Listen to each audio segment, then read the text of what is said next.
বিসমিল্লাহির রহমানির রাহিম। আসসালামু আলাইকুম সুপ্রিয় দর্শক, স্বাগতম জানাচ্ছি আজকের বিশেষ প্রতিবেদনে।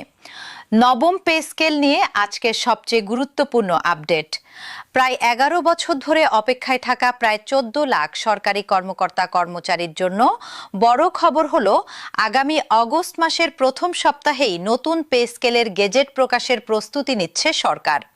মূল বেতন এক ধাপে 100% পর্যন্ত বাড়তে পারে এবং নিম্ন গ্রেডের কর্মচারীরা তুলনামূলক বেশি সুবিধা পাবেন বলে আলোচনা হয়েছে সচিব কমিটির সবশেষ বৈঠকে।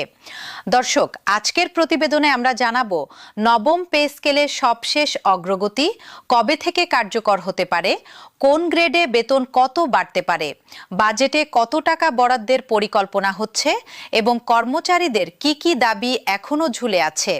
সবকিছু বিস্তারিত থাকছে আজকের এই প্রতিবেদনে। তাহলে চলুন শুরু করা যাক। সরকারি চাকরিজীবীদের বেতন কাঠামো নিয়ে দেশের অর্থনৈতিক অঙ্গনে সবচেয়ে বেশি আলোচিত বিষয় এখন একটাই, নবম জাতীয় পে স্কেল। 2015 সালের পর থেকে অর্থাৎ প্রায় এক দশকেরও বেশি সময় ধরে সরকারি কর্মকর্তা কর্মচারীরা অষ্টম বেতন কাঠামোর আওতায় বেতন পাচ্ছেন। এই দীর্ঘ সময়ে দ্রব্যমূল্য বহুগুণ বেড়েছে, জীবনযাত্রার ব্যয় বেড়েছে কয়েক গুণ, কিন্তু বেতন কাঠামো রয়ে গেছে আগের জায়গাতেই। ফলে সরকারি চাকরিজীবীদের মধ্যে দীর্ঘদিন ধরেই নতুন পে স্কেলের দাবি জোরালো হচ্ছিল। অবশেষে সেই প্রতীক্ষার অবসান ঘটতে যাচ্ছে বলে জানা যাচ্ছে সরকারি সূত্রে। প্রথমেই জেনে নেওয়া যাক নবম পে স্কেল প্রক্রিয়ার এখন পর্যন্ত অগ্রগতি কতদূর। সরকারি সূত্র বলছে 2025 সালের 27 জুলাই নবম জাতীয় বেতন কমিশন গঠন করা হয়েছিল। এই কমিশন দীর্ঘ পর্যালোচনার পর চলতি বছরের 21 জানুয়ারি তাদের চূড়ান্ত প্রতিবেদন সরকারের কাছে জমা দেয়। এরপর নতুন সরকার গত 8 ফেব্রুয়ারি কমিশনের সুপারিশ পর্যালোচনার জন্য একটি উচ্চ পর্যায়ের কমিটি গঠন। এর আগে জুলাই মাসের মাঝামাঝি সময়ে নিয়মিত মন্ত্রিসভার বৈঠকে অথবা প্রধানমন্ত্রীর বিশেষ আহ্বানে যে কোনো দিন এই অনুমোদন প্রক্রিয়া সম্পন্ন হওয়ার কথা থাকলেও প্রশাসনিক এবং আইনগত জটিলতার কারণে তা কয়েক দফা পিছিয়েছে। তাই স্পষ্টভাবে বলা যাচ্ছে নতুন অর্থবছর শুরু হয়ে গেলেও এখনো পর্যন্ত আনুষ্ঠানিক গেজেট প্রকাশিত হয়নি, তবে সেই প্রক্রিয়া এখন চূড়ান্ত পর্যায়ে রয়েছে। এখন জেনে নেওয়া যাক কেন এত সতর্কতার সঙ্গে এগোচ্ছে সরকার। পর্যালোচনা কমিটির একজন সদস্য নাম প্রকাশ না করার শর্তে গণমাধ্যমকে জানিয়েছেন, নতুন বেতন কাঠামো নিয়ে সরকারি কর্মকর্তা কর্মচারীদের মধ্যে যেন কোনো ধরনের অসন্তোষ বা বৈষম্যের অভিযোগ তৈরি না হয় সে বিষয়টিকে সর্বোচ্চ গুরুত্ব দিয়ে দেখা হচ্ছে। প্রতিটি সুপারিশ তাই খুঁটিয়ে খুঁটিয়ে যাচাই করা হচ্ছে। এই সতর্কতার পেছনে রয়েছে অতীতের একটি বড় শিক্ষা। 2015 সালে অষ্টম বেতন কাঠামো বাস্তবায়নের পর সরকারি বিশ্ববিদ্যালয়ের শিক্ষক সহ বিভিন্ন শ্রেণীর চাকরিজীবীদের মধ্যে ব্যাপক অসন্তোষ দেখা দিয়েছিল। এমপিওভুক্ত শিক্ষকদের বেতন বৃদ্ধির বিষয়েও সেই সময় স্পষ্ট কোনো নির্দেশনা ছিল না, যার ফলে দীর্ঘদিন ধরে বিভ্রান্তি ছিল সংশ্লিষ্টদের মধ্যে। সেই তিক্ত অভিজ্ঞতা থেকে শিক্ষা নিয়েই এবার আরও সতর্কতার সঙ্গে কাজ করছে সরকার, যাতে বাস্তবায়নের পর কোনো শ্রেণীর মধ্যে বৈষম্যের প্রশ্ন না ওঠে। এবার আসি বেতন বৃদ্ধির হার নিয়ে আলোচনায়। সচিব কমিটির বৈঠকে সরকারি চাকরিজীবীদের মূল বেতন সর্বোচ্চ 100% পর্যন্ত বাড়ানোর বিষয়ে আলোচনা হয়েছে। তবে এখানে একটি গুরুত্বপূর্ণ দিক লক্ষণীয়, সব গ্রেডে সমান হারে বেতন বাড়ানো হবে না, বরং কমিটির অধিকাংশ সদস্য নিম্ন গ্রেডের কর্মকর্তা কর্মচারীদের তুলনামূলক বেশি সুবিধা দেওয়ার পক্ষে মত দিয়েছেন।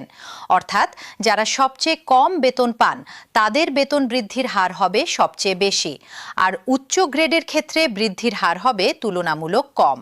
এই সিদ্ধান্ত প্রস্তাবিত কাঠামো নিয়ে বিভিন্ন সূত্রে যে খসড়া তথ্য পাওয়া যাচ্ছে তাতে দেখা যাচ্ছে, উদাহরণস্বরূপ দশম গ্রেডের প্রারম্ভিক মূল বেতন বর্তমান 16,000 টাকা থেকে বাড়িয়ে 32,000 টাকা পর্যন্ত করার সুপারিশ করা হয়েছে খসড়ায়।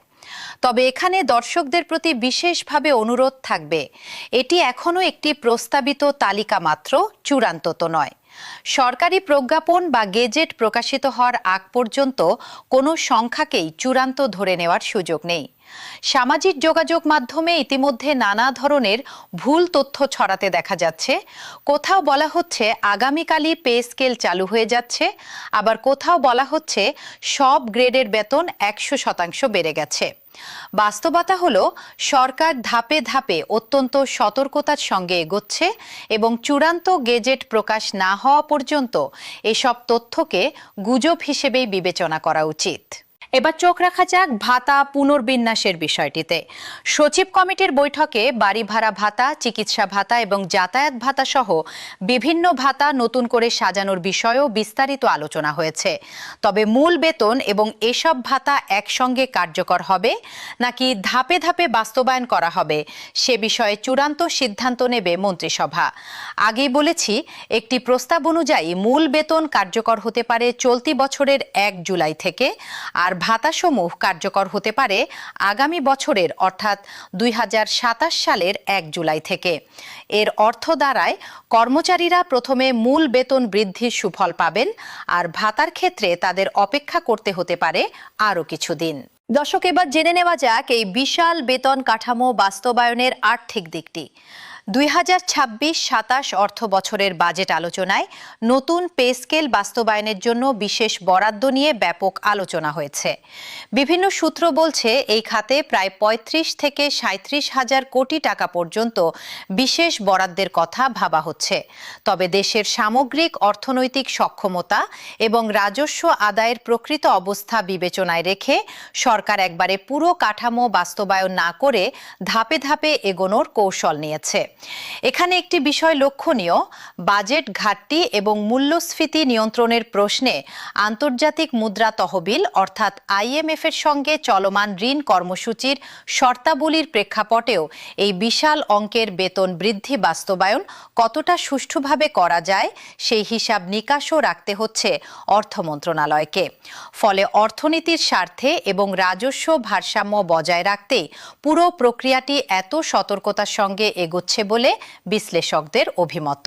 এবার দর্শকদের জানাতে চাই সরকারি কর্মচারীদের পক্ষ থেকে তোলা কিছু গুরুত্বপূর্ণ দাবির কথা। বিভিন্ন কর্মচারী ফোরাম দীর্ঘদিন ধরে সরকারের কাছে বেশ কয়েকটি বিষয়ে জোরালো দাবি জানিয়ে আসছে। প্রথমত, অবিলম্বে নবম পে স্কেল ঘোষণা করে গেজেট প্রকাশের দাবি। দ্বিতীয়ত, গেজেট প্রকাশে বিলম্ব হলে অন্তর্বর্তীকালীন ব্যবস্থা হিসেবে 50% পর্যন্ত মহার্ঘ ভাতা প্রদানের দাবি। তৃতীয়ত, অতীতে বিলুপ্ত হওয়া টাইম স্কেল এবং সিলেকশন গ্রেড পুনর্বহাল করার দাবি। এবং চতুর্থত, পেনশন গ্র্যাচুইটির হার প্রতি ইউনিটে 500 টাকা নির্ধারণ করে শতভাগ পেনশন সুবিধা চালুর দাবি। এসব দাবি কতটা পূরণ হবে তা এখনো স্পষ্ট নয়, তবে কর্মচারী ফোরামগুলো বলছে তারা আশা করছেন চূড়ান্ত গেজেটে এসব বিষয়ও প্রতিফলিত হবে। এখন প্রশ্ন উঠতে পারে, নবম পে স্কেল বাস্তবায়ন হলে বেতন নির্ধারণ প্রক্রিয়াটি ঠিক কিভাবে হবে? সাধারণত নতুন পে স্কেল কার্যকর হলে প্রতিটি কর্মচারীর বর্তমান মূল বেতনের সঙ্গে নির্দিষ্ট ইনক্রিমেন্ট ফ্যাক্টর গুণ করে নতুন মূল বেতন নির্ধারণ করা হয়। অতীতের অভিজ্ঞতা বলছে 2015 সালে অষ্টম বেতন কাঠামোর ক্ষেত্রে বাজেটে পাশ হওয়ার পর চূড়ান্ত গেজেট জারি হয়েছিল সেই বছরের 15 ডিসেম্বর তারিখে। তবে কর্মচারীরা পূর্বেই অর্থাৎ 1 জুলাই থেকেই বর্ধিত মূল বেতন পেয়েছিলেন ভূতাপেক্ষ কার্যকরের মাধ্যমে। এর আগে সপ্তম বেতন কাঠামোর গেজেট প্রকাশিত হয়েছিল 2009 সালের 2 ডিসেম্বর এবং সেটিও একইভাবে সেই বছরের 1 জুলাই থেকে ভূতাপেক্ষভাবে কার্যকর করা হয়েছিল। অর্থাৎ ইতিহাস বলছে গেজেট প্রকাশে কিছুটা দেরি হলেও কর্মচারীরা সাধারণত 1 জুলাই থেকেই বর্ধিত সুবিধা পেয়ে থাকেন। এবারও একই ধারা অনুসরণ করা হতে পারে বলে ধারণা করছেন সংশ্লিষ্টরা। দর্শক, এই মুহূর্তে সবচেয়ে বড় প্রশ্ন হলো কেন এত দেরি হচ্ছে গেজেট প্রকাশে? সংশ্লিষ্ট কর্মকর্তারা স্পষ্ট করে বলছেন এটি কোনো নীতিগত বিলম্ব নয়, বরং প্রশাসনিক, আর্থিক এবং আইনগত প্রক্রিয়া সম্পন্ন করতেই সময় লাগছে। যাচ্ছে। সচিব কমিটির সুপারিশ চূড়ান্ত হওয়ার পর বিষয়টি মন্ত্রিসভায় উপস্থাপন করা হবে। এরপর প্রধানমন্ত্রীর চূড়ান্ত অনুমোদন, আইন মন্ত্রণালয়ের ভেটিং এবং সবশেষে সরকারি গেজেট প্রকাশের মধ্য দিয়েই নবম পে স্কেল আনুষ্ঠানিকভাবে কার্যকর হবে। এতগুলো ধাপ পার হতে স্বাভাবিকভাবেই কিছুটা সময় লাগছে, বিশেষ করে যখন কোটি কোটি টাকার আর্থিক সংশ্লেষ জড়িত এবং লাখ লাখ মানুষের জীবনযাত্রার সঙ্গে সরাসরি সম্পর্কিত একটি সিদ্ধান্ত এটি। আরেকটি গুরুত্বপূর্ণ দিক হলো নতুন বেতন কাঠামো শুধু সরকারি কর্মকর্তা কর্মচারীদের জন্যই নয়, বরং এর প্রভাব পড়বে বিস্তৃত পরিসরে। এমপিওভুক্ত শিক্ষক কর্মচারী, স্বায়ত্তশাসিত প্রতিষ্ঠানের কর্মীবৃন্দ এবং পেনশনভোগীরাও এই বেতন কাঠামোর সঙ্গে প্রত্যক্ষ বা পরোক্ষভাবে সম্পর্কিত। তাই এই একটি সিদ্ধান্তের সঙ্গে জড়িয়ে আছে দেশের বিশাল একটি জনগোষ্ঠীর জীবনযাত্রার মান। এ কারণেই সরকার এত সতর্কতার সঙ্গে প্রতিটি পদক্ষেপ নিচ্ছে, যাতে বাস্তবায়নের পর কোনো শ্রেণীর মধ্যে অসন্তোষ তৈরি না হয়।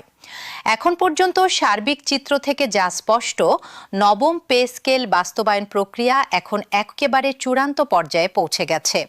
সচিব কমিটির একের পর এক বৈঠক, নীতিগত সিদ্ধান্তে ঐকমত্য এবং মন্ত্রিসভার অনুমোদনের অপেক্ষা, সবকিছু মিলিয়ে বলা যায় প্রতীক্ষার প্রহর শেষ হতে চলেছে।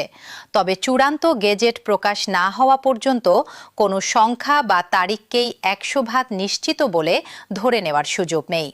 আগামী কয়েক সপ্তাহ তাই অত্যন্ত গুরুত্বপূর্ণ হয়ে উঠেছে সরকারি চাকরিজীবীদের জন্য।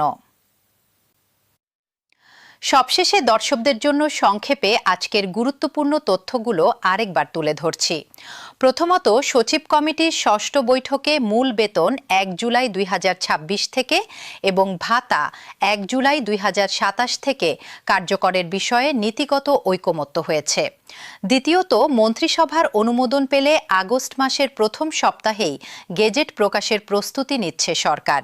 তৃতীয়ত, মূল বেতন সর্বোচ্চ 100% পর্যন্ত বাড়তে পারে এবং নিম্ন গ্রেডের কর্মচারীরা তুলনামূলক বেশি সুবিধা পেতে পারেন। চতুর্থত, বাড়ি ভাড়া, চিকিৎসা ও যাতায়াত ভাতা সহ বিভিন্ন ভাতা পুনর্বিন্যাসের আলোচনাও চলছে। এবং পঞ্চমত, বাজেটে প্রায় 35 থেকে 37 হাজার কোটি টাকা বিশেষ বরাদ্দের পরিকল্পনা রয়েছে এই খাতে। দর্শক, নবম পে স্কেল নিয়ে যে কোনো নতুন তথ্য বা সরকারি প্রজ্ঞাপন প্রকাশ পাওয়া মাত্র